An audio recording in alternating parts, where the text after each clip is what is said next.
Hello everyone, আজ আমি খুব সহজে লাল গোলাপ আঁকা শেখাবো। আপনারা আপনাদের বাড়ির ছোট সদস্যটিকে এইভাবে শেখাতে পারেন। প্রথমে পেন্সিল দিয়ে এঁকে নিয়েছি, আপনারা দেখতে থাকুন স্টেপ বাই স্টেপ কীভাবে আঁকছি। ফুলটা আমার আঁকা হয়ে গেছে, তার সাথে দেখুন দুটো পাতাও এঁকে নিয়েছি।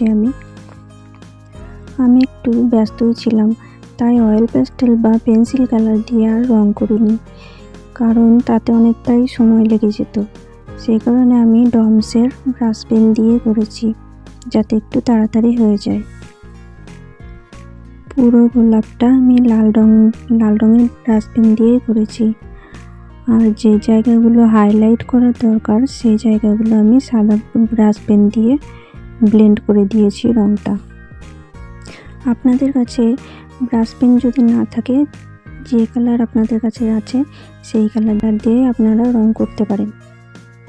যদি অয়েল প্যাস্টেলে রং করেন তাহলে যে জায়গাগুলো আমি সাদা রঙের ব্রাশ পেন দিয়ে ব্লেন্ড করছি সেই জায়গাগুলোতে আপনারা অয়েল প্যাস্টেলে যে সাদা রঙটি থাকবে সেই সাদা রং দিয়ে আপনারা ব্লেন্ড করে দেবেন, একই রকম দেখতে লাগবে।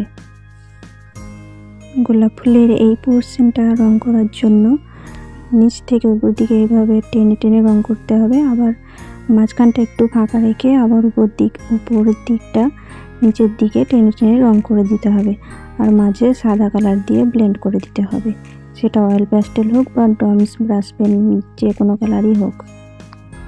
এরপর পাতাতে রং করার জন্য আমি লাইট গ্রিনটা ব্যবহার করেছি। তারপর পুরোটা লাইট গ্রিন দিয়ে রং করা হয়ে গেলে পাতার ধারগুলো এবং মাঝখানে আমি লাইট গ্রিনটার সাথে একটু ডিপ কালার মিক্স করে দিয়েছি। আপনারা অয়েল প্যাস্টেল দিয়েও সেম এই কাজটাই করতে পারেন। এইভাবে রংটা করলে আরও রিয়েলিস্টিক লাগে দেখতে। সব শেষে আমি কালো পেন দিয়ে আমি বর্ডার করে নিয়েছি। এটা হলো ফাইনাল লুক। কেমন হয়েছে সেটা কমেন্টে অবশ্যই জানাবেন।